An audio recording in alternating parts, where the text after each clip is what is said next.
Good morning, my dear and dear student. Welcomes in our online classes. In previous lecture, we studied about dimensions.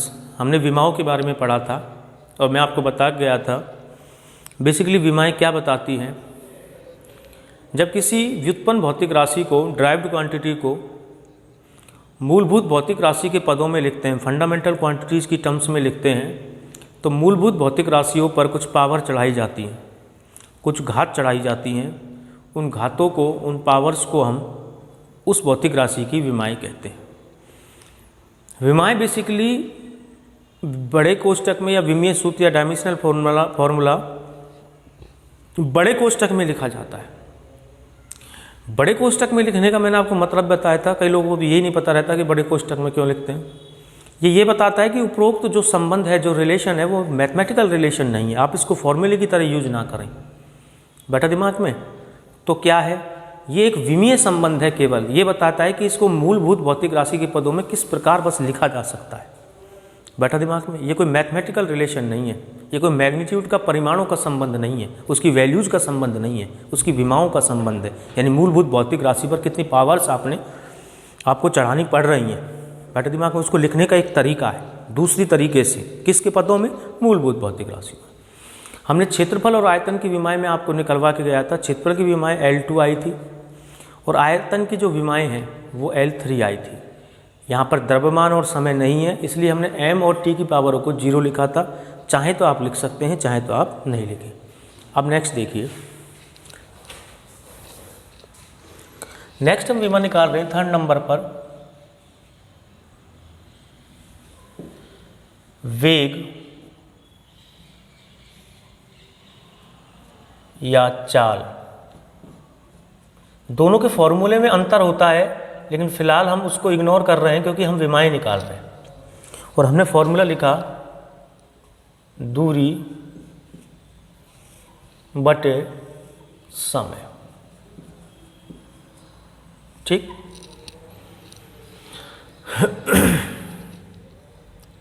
दूरी एक प्रकार की लंबाई होती है, तो आप इसको लिख सकते हो लंबाई पावर कितनी चढ़ानी पड़ रही है हमको? 1। समय को आप ऊपर लेके आओगे तो समय की पावर कितनी हो जाएगी? -1, ठीक है। वेग या चाल को हम v से रिप्रेजेंट कर रहे हैं, बड़े ब्रैकेट में लिखें। हमारे पास 3 मूलभूत भौतिक राशि हम पढ़ते हैं, m, l, t, द्रव्यमान, लंबाई और समय। क्या यहाँ पर द्रव्यमान है? नहीं है, तो पावर 0 लगा देंगे। क्या यहाँ पे लंबाई है? कितनी बार है? 1 बार है, तो पावर 1 लगा देंगे। क्या यहाँ पे समय है? कहाँ है? नीचे या ऊपर? नीचे, यानी पावर किसकी? -1। इसकी यूनिट हम देख लें, मात्रक देख लेते हैं। मात्रक सिंपल मीटर बटे सेकेंड। ओके, नेक्स्ट देखें।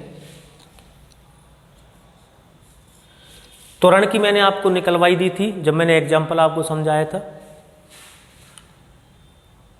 वो कितनी आई थी? जो लास्ट वाली वीडियो है उसमें आप देख सकते हैं, वेलोसिटी या स्पीड है।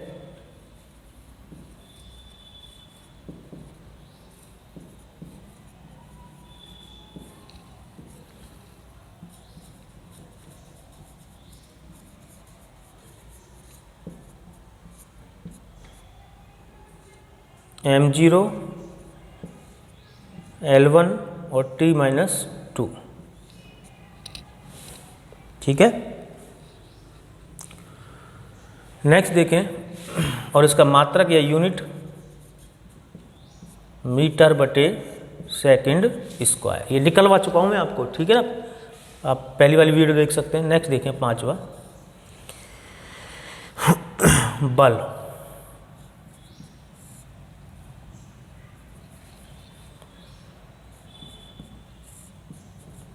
यानी फोर्स। इसका फॉर्मूला होता है बल बराबर द्रव्यमान इनटू में त्वरण। द्रव्यमान की विमा m की पावर 1 एक बार द्रव्यमान आ रहा है। त्वरण की विभव आप जैसे हूबहूब यहाँ उतार सकते हैं, L1 T-2। ठीक, इसका मात्रक आप बनाना चाहें तो m यानी द्रव्यमान यानी द्रव्यमान का यानी मात्रक क्या होगा, kg। ठीक बच्चों, ठीक, और बाकी का मात्रक हूबहूब आप यहाँ से उतार सकते हैं त्वरण का, kg इंटू मीटर बटे second square, kg into metre बटे सेकंड स्क्वायर। बल के संदर्भ में या यांत्रिकी भौतिक विज्ञान की एक शाखा है, उसके संदर्भ में हम बल वगैरह ये इस तरीके के टॉपिक्स पढ़ते हैं। और बल के जो क्षेत्र है उसमें एक वैज्ञानिक हुआ था न्यूटन, उसने बेसिकली बहुत काम किया था, इसलिए बल के मात्रक को न्यूटन के नाम पर रखा गया है। तो इसका एक और मात्रक है और न्यूटन। ठीक, किसका मात्रा, बल का मात्रा। नेक्स्ट देखें 6, इम्पल्स यानी आवेग।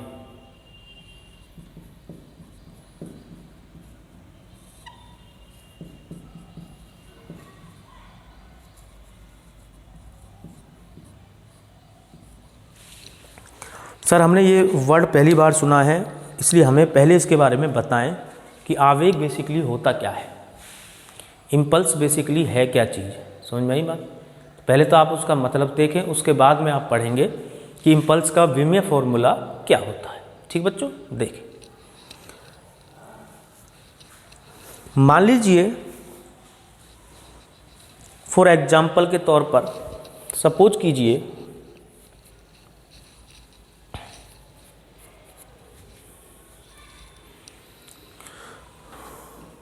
आप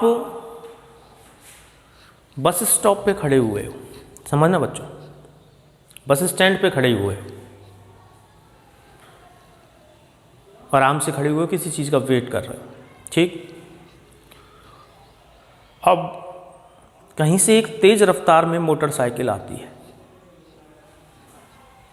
ठीक, और वो मोटरसाइकिल आपके पैर के ऊपर चढ़ जाती है। ऐसा होना नहीं चाहिए, वैसे मैं चाहता भी नहीं हूँ कि आपके साथ कुछ ऐसा हो, लेकिन मैं समझा रहा हूँ केवल, इसलिए आप थोड़ा सा ध्यान देंगे यहाँ पे। वो मोटरसाइकिल आपके पैर के ऊपर चढ़ जाती है। अब आपके साथ होने वाला जो दर्द है, जो दुख आपको जो मिला है, उसको बयां करें। सर, जब मोटरसाइकिल ऐसे चढ़ती है तो दर्द धीरे धीरे बढ़ने लगता है। ठीक, जो बिल्कुल हमारे यहाँ पैर के बीच में यहाँ पर आ जाती है तो बहुत तेज़ दर्द होता है, फिर जैसे ही वो निकल जाती है तो फिर दर्द कम होने लगता है। ठीक बच्चों, फिर से बस स्टॉप पे आप खड़े हुए हैं, एक मोटरसाइकिल वाला आता है, आपके पैर के ऊपर चढ़ा करके और चला जाता है। इस दौरान क्या टाइम जो समय है वो बहुत ज़्यादा लगा या बहुत कम है? बहुत कम है। ये थोड़ी वो आपके पैर पे चढ़ा करके एक आध घंटे आराम से मस्ती कर रहा है, चढ़ने दोगे क्या आप इसको? ऐसे विदिन ए सेकेंड भी नहीं लगती, इतनी देर में वो चला जाता है। तो पहले जब वो मोटरसाइकिल को चढ़ाता है तो हमें दर्द होता है बहुत अधिक मात्रा में। ठीक, जब वो पीक वैल्यू पे आ जाता है, बिल्कुल बीच में आ जाता है, तो सर हमें बहुत ज़्यादा पेन होता है। और फिर जैसे ही वो निकल जाता है तो हमें पेन जो है वो कम होने लगता है। ऐसा क्यों? और ये बहुत कम समय में होता है, बहुत अल्प समय में ऐसा हो रहा है हमारे साथ। ठीक है, यानी इसमें जो टाइम ड्यूरेशन है, टाइम इंटरवल है, वो बहुत कम लग रहा है हमको। ठीक, अब बात करते हैं हम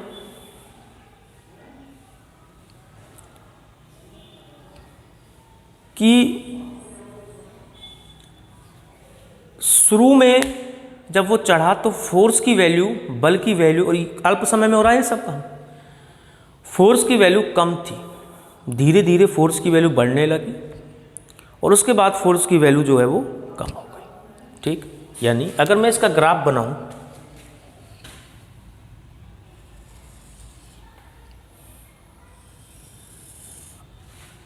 ये समय है और ये फोर्स है। ठीक। तो सर शुरू में मोटरसाइकिल वाला चढ़ा, थोड़ा दर्द हुआ, थोड़ा दर्द बढ़ने लगा, बहुत तेज़ पेन हुआ और उसके बाद में पेन कम होने लगा। ठीक। और ये बहुत ही अल्प समय है डेल्टा टी। ठीक। अब इम्पल्स क्या होगा?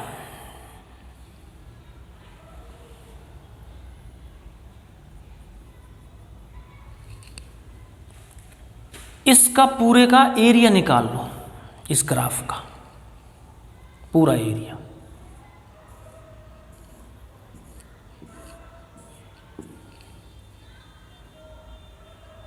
ठीक है। लेंथ इंटू विड्थ, लंबाई इंटू चौड़ाई। सर फोर्स तो यहां पर बार बार चेंज हो रहा है। यहां पर फोर्स की value 2 Newton, 3 Newton, 4 Newton, 5 Newton, 6 Newton, 7 Newton, 10 Newton ज़्यादा, फिर कम होने लगी, 8 न्यूटन, 9 न्यूटन। तो हम कौन सा फोर्स लें? एवरेज, इन सब का औसत निकाल करके। इंपल्स का सिंबल हो गया आई और फॉर्मूला हो गया एफ एवरेज इंटू में डेल्टा टी। डेल्टा टी मतलब अल्प समय, स्मॉल टाइम, बहुत कम समय।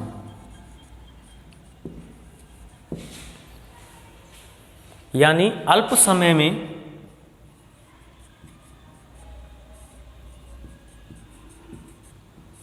समय के लिए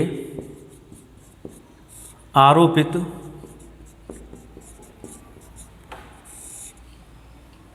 बल आवेगीय इम्पल्सिव बल कहलाता है।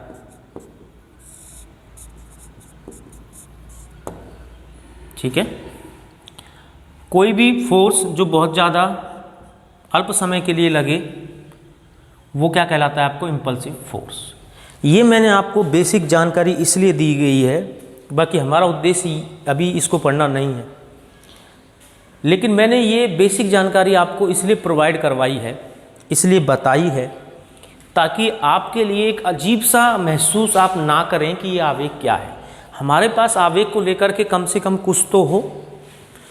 फॉर्मूले रटना पॉसिबल उन बच्चों के लिए नहीं होता है जो वास्तव में फिजिक्स को एक थ्योरेटिकल सब्जेक्ट नहीं समझते हैं, एनालिटिकल सब्जेक्ट समझते हैं, विश्लेषणात्मक सब्जेक्ट समझते हैं, दिमाग से काम करते हैं। उनको कुछ चाहिए ताकि वो उस फॉर्मूले को लर्न कर सकें। वो सीधा रटने का सिस्टम उनका नहीं बैठ पाता है। तो बेटा आप बिल्कुल चिंतित ना हो, मैं हर क्वांटिटी के बारे में थोड़ा थोड़ा आपको बताता रहूँगा, ताकि आपको उस क्वांटिटी को लेकर के बिल्कुल एक ऐसा महसूस ना हो कि ये बिल्कुल हमारे लिए अननोन है, अनजान है। समझ में आई बात? अब हम विभव निकालते हैं, डायमेंशंस निकालते हैं। फोर्स की डायमेंशंस हमने निकाल ली है, आप ज्यों की त्यों उनको रख सकते हैं। m1 L1 t-2, एम आई राइट? डेल्टा टी समय की जो डायमेंशंस होगी वो t1 होगी, सॉलिड। m1 L1, ये पावर -2 और ये पावर 1, -2 + 1 यानी क्या कहेंगे? -1। ठीक। ये पावर -2 है ना और ये 1 है, तो इनको आप ऐड करेंगे तो माइनस का 1 आएगा। यूनिट देख लें, फोर्स की अभी हमने लिखी है न्यूटन, इनटू समय की होती है क्या? सेकंड। तो न्यूटन इंटू सेकंड इसकी क्या आ गई? मात्रक आ गया। ठीक बात बच्चों। अब आगे देखें 7, संवेग।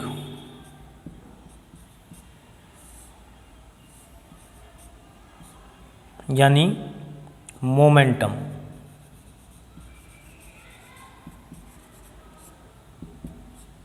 संवेग होता है वस्तु में संचित गति की मात्रा, यानी quantity of motion in a body.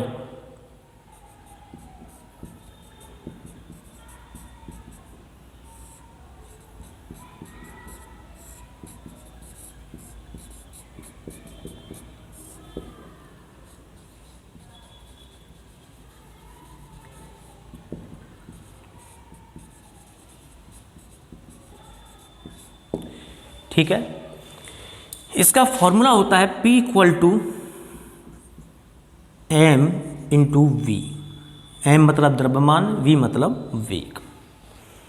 तो ये द्रव्यमान और वेग पर डिपेंड करता है, दो चीज़ों पर डिपेंड करता है। वस्तु में कितनी गति होगी वो डिपेंड करता है उसका वजन कितना है, और दूसरी चीज़ वो डिपेंड करता है उसकी वेलोसिटी की। एक तो मास यानी द्रव्यमान, और दूसरा उसकी वेलोसिटी, कितने वेग से वो जा रही है, कितनी भारी है और कितने वेग से जा रही है।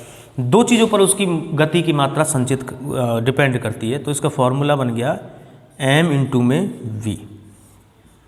क्या बनेगा बच्चों? m इंटू में v, यानी द्रव्यमान गुणा वेग, दोनों का जो मल्टीप्लिकेशन होता है, दोनों का जो गुणनफल होता है, उसको हम कहते हैं संवेग। ठीक, अब इसकी विमा निकालो। P इक्वल टू m यानी द्रव्यमान की विमा क्या होगी? m1। वेग या चाल की विमा हम निकाल चुके हैं L1 t-1।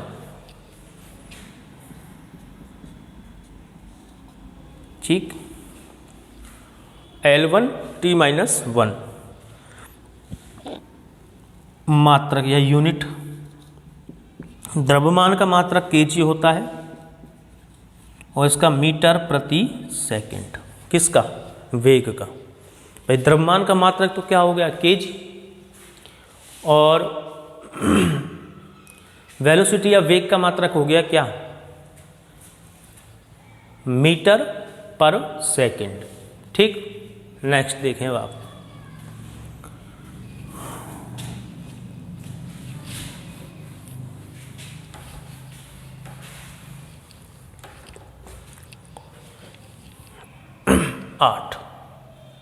एट्थ वाला देखें, दाब यानी प्रेशर।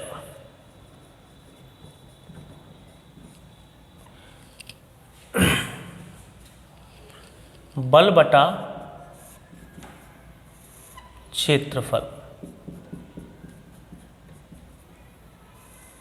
क्या चीज? बल बटे क्षेत्रफल, यानी एकांक क्षेत्रफल पर कितना बल आरोपित हुआ है, कितना बल लगा है।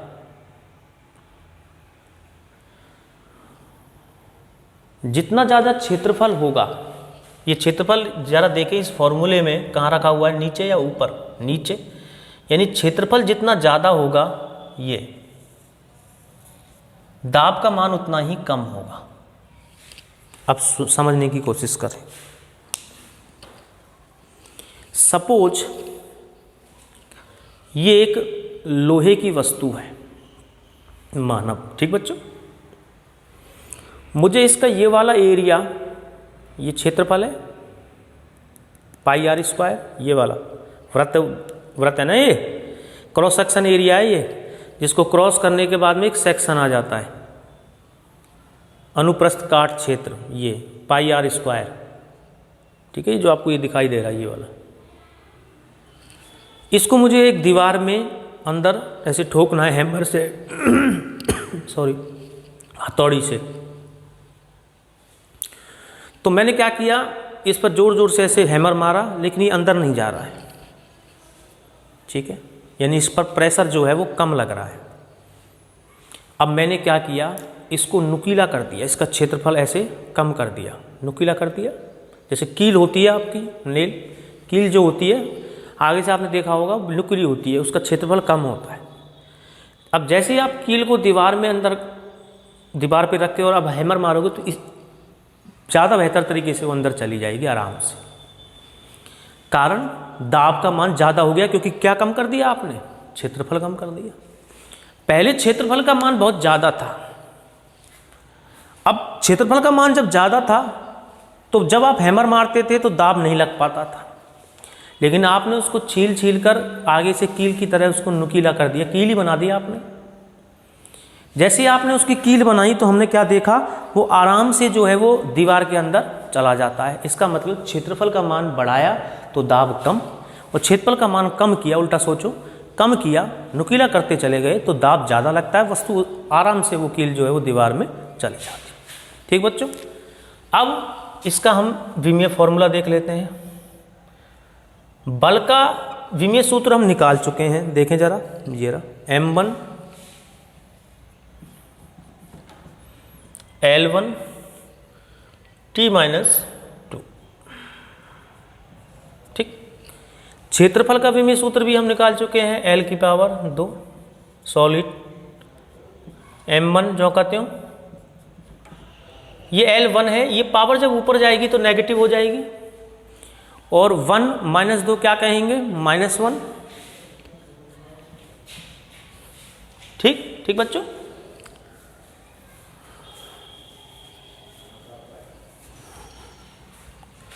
और T - 2। इस दाब के क्षेत्र में, दाब के एरिया में, दाब के फील्ड में सबसे ज़्यादा काम किया था, वैसे मात्रक तो आप निकाल ही लेंगे, न्यूटन बटे मीटर स्क्वायर, उसमें तो कोई किंतु परंतु है ही नहीं। मीटर की पावर -2 नीचे है ना क्षेत्रफल। दाब के क्षेत्र में एक साइंटिस्ट थे जो आप आगे जो चैप्टर्स आएंगे उनमें पढ़ेंगे, पास्कल। पास्कल ने दाब के फील्ड में, दाब के क्षेत्र में बहुत बेहतरीन काम किए थे। ठीक बच्चों, इसलिए उनके नाम पर इस दाब का मात्रक रखा गया पास्कल।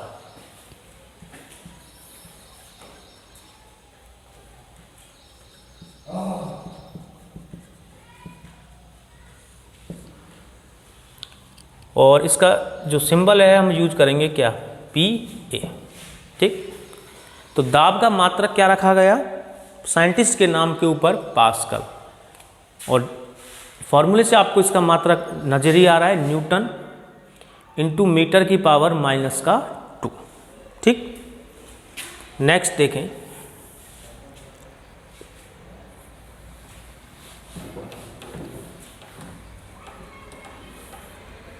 नाइन्थ, घनत्व।